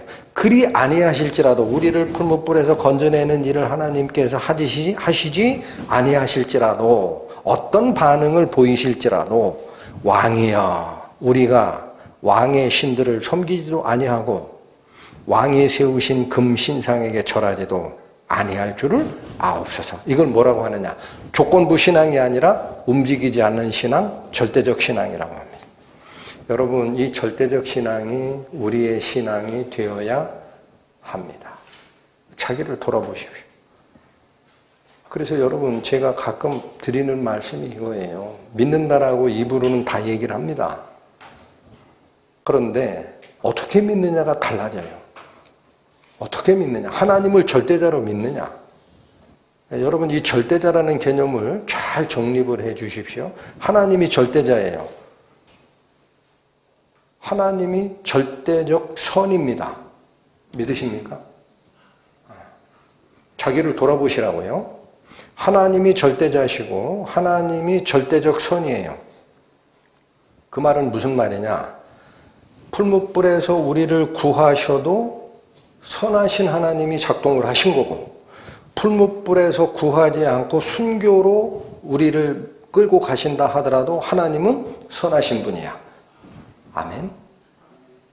이 말이 그 말이에요. 그렇게 아니하실지라도 왕이여 우리의 생각은 바뀌지 않습니다. 우리는 결코 왕께서 섬기는 60규빗짜리 온 우주를 꽉 채운 마르독신이라고 얘기한 금으로 확 다 입혀놓은 그 신, 그 가짜니까 우린 그거 안 섬겨요. 절도 안 할 거예요. 이 절대적 신앙이 우리의 신앙이 돼야 됩니다. 제가 궁금한 게 이거예요. 이들이 가진 절대적 믿음은 뭘까? 여러분 말이 쉽지요. 실체적 위협이 여기에 시퍼런 칼날 딱 들이대고 예수 믿을래 안 믿을래? 안 믿는다고 한마디만 하면 살려준다. 믿는다 그러면 넌 그 즉시 죽는다. 그러면 이거 믿습니다라는 얘기가 쉬워요 안 쉬워요? 그거 결코 쉽지 않아요. 그런데 이러한 실체적 위협 속에서 절대적 믿음을 만들어내는 것은 내 의지가 아닙니다. 자기를 믿지 마세요. 내 의지가 이 믿음을 지키는 게 아닙니다. 시편에서 누가 지킨다 그랬어요? 여호와는 나를 보호하시는 자요. 내 우편에서 나의 그늘이 되신다. 그가 해에 태양의 위협으로부터 보호할 것이고 달의 위협에서 지키신다. 누가 지킨다? 자, 그래서 보십시오. 새 친구가 가지고 있는 절대적 믿음은 믿음의 선진들이 하는 얘기입니다. 하나님의 말씀을 단순하게 받아들이는 거예요. 그게 진짜 믿음이에요. 뭐라고 그랬어요, 제가? 하나님의 말씀을 단순하게, 심플, 섞지 않고, 심플하게 받아들이는 것이 그게 진짜 믿음이다. 그래서 예수님께서 어떻게 하면 우리가 혼합된 어둠으로 안 들어가느냐, 이 문제에 대한 답을 제시한 게 있어요. 마태복음 6장 갑니다. 마태복음 6장 보십니다. 신약 9페이지 마태복음 6장 22절 보십니다. 눈은 몸의 등불이니 그러므로 내 눈이 성하면 온몸이 밝을 것이요 눈이 나쁘면 온몸이 어두울 것이니. 그죠? 자, 여기서 예수께서는 무슨 표현을 하느냐? 내 눈이 성하면 온몸이 빛을 받아서 밝아진다. 근데 내 눈이 나쁘면 온몸이 어두워진다 그랬어요. 이 말씀을 할 때 내 눈이 성하면이라고 표현된 이 단어 있죠? 성하면, 이게 헬라어로 아폴루스라는 단어를 씁니다. 전에 한번 말씀드렸어요. 아폴루스의 앞에 아라는 것은 하나라는 뜻이에요. 하나. 뒤에 플로스라고 이것은 접히다라는 단어가 거길로 온 겁니다. 그럼 무슨 뜻이 되죠? 하나로 접히면, 여기 잘 보십시오. 눈이 두 개죠? 눈이 우리가 여기를 볼 때 하나로 열로 딱 두 개가 이렇게 들어가요. 한 눈은 여길 보고 한 눈은 저길 봐요. 이렇게 가죠. 근데 이렇게 보는 동물이 있어요. 카멜레온이 그래요. 이 눈은 이렇게 돌고요. 이 눈은 이렇게 돌아요. 어떻게 판단하는지 모르겠어. 따로따로야. 사방 주시하려고 그러나. 동물의 왕국 잘 보시라고. 사람의 눈은 보면 여기로 딱 한 초점에 두 눈이 접혀서 딱 가게 돼 있어요. 이게 하나로 접힌 상태를 뭐라고 하느냐? 성하다라는 거예요. 그래서 이 단어를 킹 제임스 흠정역 성경은 눈이 단일하면 이렇게 번역했어요. 싱글. 눈이 두 가지를 보면 안 됩니다. 눈이 뭐만 봐야 돼요? 보고자 하는 그곳 한 곳만 봐야 돼. 그렇게 되면 온 몸이 빛을 받아서 밝아진다. 근데 눈이 나쁘다라는 건 뭐야? 한쪽을 바라봐야 될 눈이 이쪽도 보고 이쪽도 봐요. 그러면 뭐예요? 여기 있는 성경 말씀도 들으지만 여기 있는 사람의 생각이 들어와요. 섞여요. 그러면 몸이 밝아져요? 어두워져요? 자, 그러면 제가 상고하고 싶었던 이 다니엘의 세 친구가 어떤 싱글 아이, 단일한 눈으로 말씀을 받길래 결코 흔들리지 않았을까? 뭘 것 같습니까? 뭘 것 같아요? 출애굽기 20장 봅니다.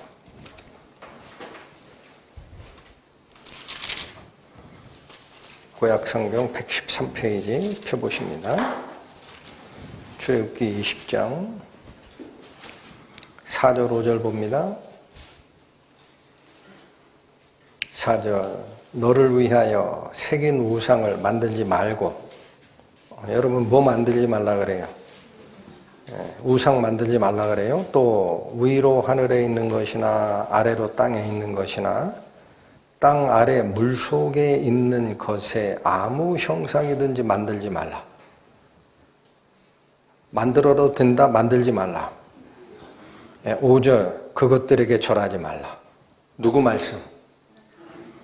이 말씀을 눈으로 보고 있을 때 눈이 single folded 하나로 딱 접히질 않고 양쪽으로 쫙 벌어지는 사람들이 있어요. 그래서 하나님 말씀이 그렇게 돼 있는 건 나도 알아.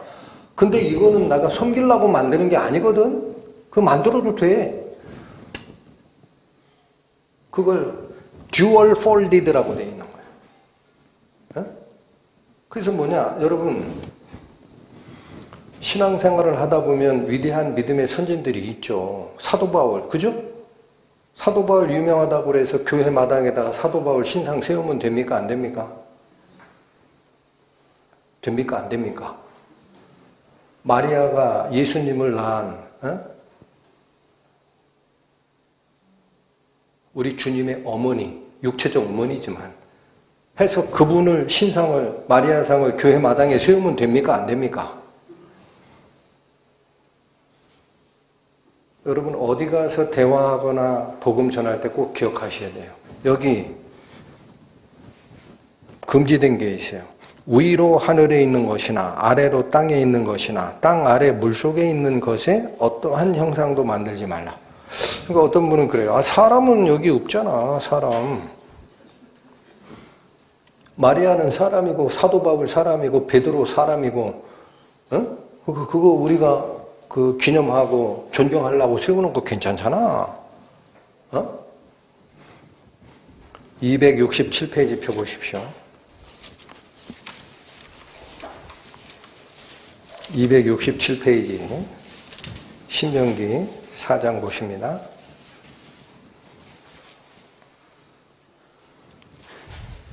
15절에서 18절 봅니다. 여러분 신명기는 무슨 뜻이다 그랬어요? 한자도 뜻이 좋아요. 별신, 명이라는 건 하나님의 말씀, 하나님의 명령. 그래서 모세가 마지막에 하나님께서 주신 명령들을 풀어 설명한 게 신명기예요. 펼신이 그거예요. 쫙 펼쳐서 설명해 줬어요. 못 알아들으면 안 되니까. 그래서 여기 모세의 말이 나옵니다. 신명기 4장 15절부터 읽습니다. 여호와께서 호렙산 화염 중에서 너희에게 말씀하시던 날에, 이게 언제예요? 십계명 주시는 날이지. 너희가 아무 형상도 보지 못하였은즉 너희는 깊이 삼가라. 조심하라. 대충 해라. 깊이 조심하라. 두렵건대 스스로 부패하여, 자, 앞으로 이런 일을 하는 사람은 부패된 거다라는 거예요. 자기를 위하여 아무 형상대로든지 우상을 새겨 만들되, 이 우상을 새겨 만드는 게 부패한 근원이다라는 거예요. 남자의 형상이라든지 여자의 형상이라든지 땅 위에 있는 아무 짐승의 형상이라든지 하늘에 나는 아무 새의 형상이라든지 땅 위에 기는 아무 곤충의 형상이라든지 땅 아래 물속에 있는 아무 어죽의 형상이라든지 만들까 하노라. 사람 형상 만들라 그랬어요? 만들지 말라 그랬어요? 왜 순종 안 합니까? 왜 순종 안 해요? 싱글 폴리드한 눈을 가지고 있는 게 아니에요. 성경은 그렇게 얘기했지만 그건 내 뜻이 아니야. 내가 우상 숭배하려고 만드는 게 아니야. 믿음의 선진들에 대해서 기념하고 우리가 그를 기억하는 방법이 그거니까 새기는 거야. 여러분, 자신들을 돌아보시라고요. 자신들을.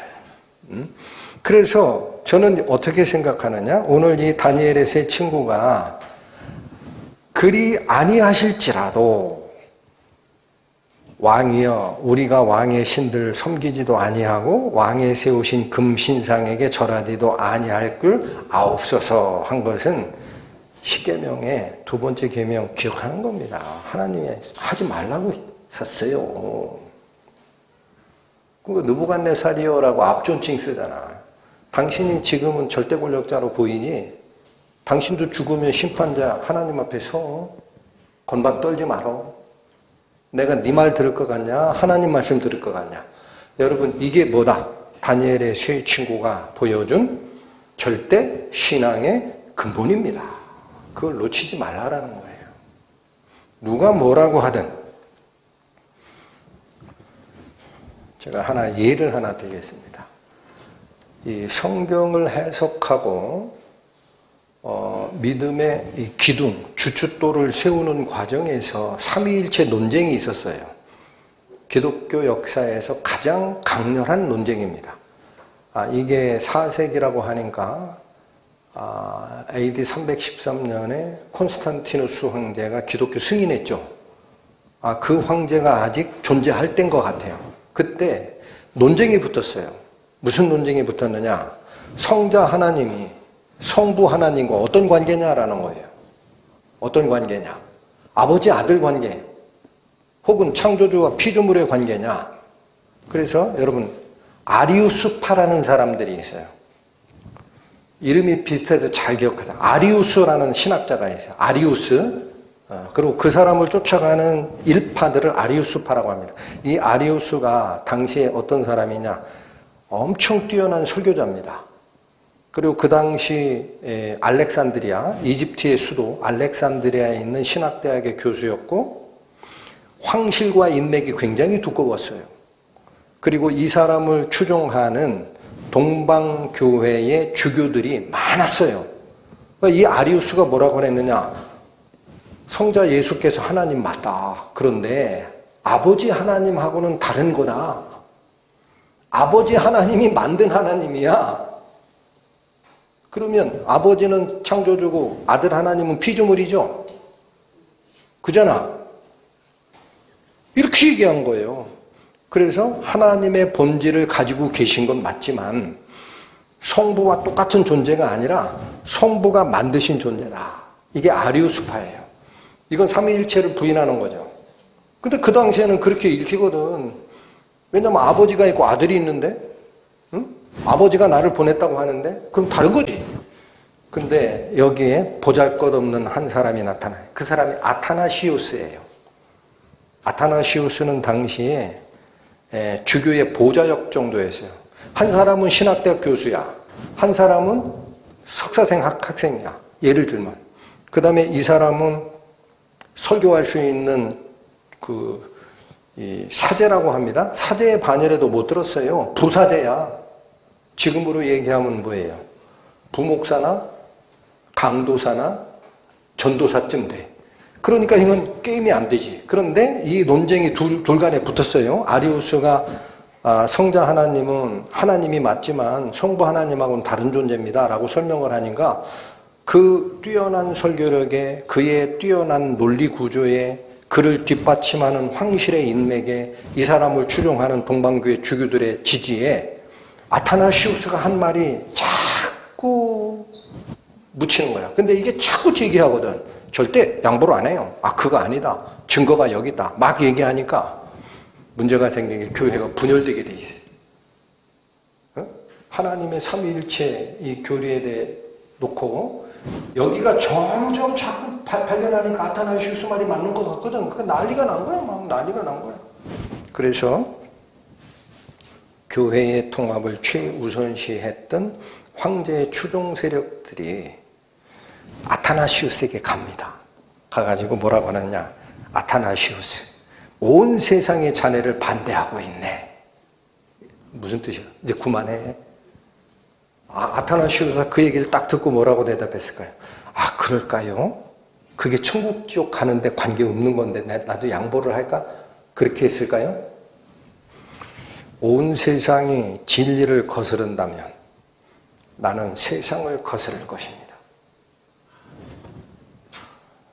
이게 아타나시우스가 한 말이에요. 나중에 니케아 공회에서 아리우스파가 이단 정죄를 받고 지금 우리가 믿고 있는 삼위일체 교리가 믿음의 기둥으로 딱 섭니다. 여러분, 그러니까 아타나시우스 눈에 뭐가 있었길래 그 당시 최고의 신학대학 교수이며 황실의 지지를 받는 자이며 그 당시 주교 모임에서 이 사람이 맞아 라고 했던 그 뛰어난 논리의 화술과 아리우스가 졌을까? 아타나시우스는 뭐를 봤기 때문에 이게 진리요 라고 얘기했을까? 요한복음 10장 갑니다. 신약성경 164페이지 요한복음 10장 예수님의 말씀에서 빛을 받아야 됩니다. 30절 요한복음 10장 30절 나와 아버지는 둘이 다 하나이다. 하나이니라. 이 말에 유대인들이 분노해가지고 유이신을 믿고 있는 여호와 하나님을 믿고 있는 유대인들의 입장에서는 이게 신성모독이라는 거예요. 그래서 31절 유대인들이 다시 돌을 들어 치려 합니다. 여러분 172페이지 몇 장 더 넘기십니다. 요한복음 14장 8절 9절 봅니다. 빌립이 가로되 주여 아버지를 우리에게 보여주옵소서 그리하면 족하겠나이다. 예수님 답변 9절 나와요. 예수께서 가라사대 빌립아 내가 이렇게 오래 너희와 함께 있으되 내가 나를 알지 못하느냐? 나를 본 자는 아버지를 보았거늘 어찌하여 아버지를 보이라 하느냐? 두 분이에요, 한 분이에요? 아타나시우스가 그 주력 세력, 신학 세력의 반기를 들었던 이유는 말씀을 보는 눈이 싱글 폴디드 돼 있기 때문에 그런 겁니다. 여러분, 그러니까 말씀에 뭘 섞지 마세요. 화술이 있고 대중적 지지를 얻는다고 해서 그게 유명한 대형교회 설교자라고 해서 혹은 신학대학 교수라고 해서 썰 푸는 자가 있어요. 썰을 풀어요. 성경과 반대되는 얘기를 합리적으로 해석하면 그게 아니라 이거요 라고 얘기하는 자가 있어요. 여러분, 그 자가 우리를 유혹하는 여우의 꼬리를 가진 자입니다. 아가서가 경고한 게 있죠. 포도원을 허는 작은 여우를 잡으라. 여우 꼴이 얼마나 아름다운지 아세요? 여우 꼴이만 보세요. 기가 막히게 제가 본 동물의 왕국을 통해 봤지만 제가 본 동물 중에 있죠. 꼴이 그렇게 아름다운 동물 여우밖에 없어요. 기가 막혀요. 근데 거기에 유혹되지 마세요. 여우의 입을 봐야지. 저 입이 진실을 얘기하는지. 여러분 여우 입 보면 딱 느낌이 와요. 아, 이거 간사하구나. 그 예수께서 뭐라 그랬어요? 헤롯 왕에게 뭐래요? 그 여우에게 가서 말하라 그러잖아요. 그 여우에게 가서 말하라. 여우의 새치에 노란한 자 되지 마시고, 그래서 여러분, 여러분의 중요한 신앙, 다윗의 세 친구, 사드락, 메삭, 아벳느고가 어쩌면 그렇게 강한 신앙을 가지고 있었느냐라는 것은 딱 하나입니다. 말씀에 인박은 신앙을 가지고 있는 거예요. 이 말 빼고는 다 가짜야. 하나님이 지금 나를 구하지 않을 수는 있어. 그 하나님이 그리 아니하실지라도. 그러나 나의 신앙은 바뀌지 않는다. 왜 이런 담대한 신앙을 가졌을까? 육체의 생명이 다한 후에 누가 나를 영접할 것이다? 하나님께서. 그때는 온 세상이 알리라. 이 신앙을 가진 자가 다니엘의 세 친구였다는 사실 꼭 기억하는 하루 됐으면 합니다. 기도하시겠습니다. 하나님 아버지 감사합니다. 다니엘의 세 친구가 가졌던 절대적 신앙, 하나님의 입에서 뱉은 말씀이면 그 한마디 한마디 모두가 진리라는 그 믿음의 신앙, 오늘날을 살아가는 저희들에게도 필요한 줄 압니다. 우리 가슴 속에 새기시고 저희 마음 속에 향기로 피어나는 하루 되게 인도하여 주옵소서. 예수님 이름으로 기도 올립니다.